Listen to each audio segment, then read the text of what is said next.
Hi అండి, అందరికీ నమస్కారం అండి. ఫ్రెండ్స్, ఇప్పుడే అందిన వార్త. విద్యార్థులకు అదిరిపోయే గుడ్ న్యూస్. సంక్రాంతి సెలవులు ప్రకటించిన తెలుగు రాష్ట్రాలు అంటూ అప్డేట్ అయితే రావడం జరిగిందండి.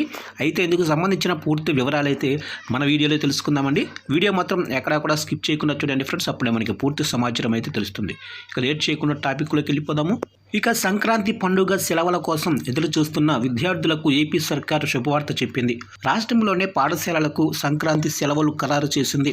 జనవరి 10వ తేదీ నుంచి 18 వరకు అంటే 9 రోజుల పాటు ప్రభుత్వ, ప్రైవేటు పాఠశాలలకు సెలవులు ఇస్తున్నట్లు విద్యాశాఖ అధికారులు తెలిపారు.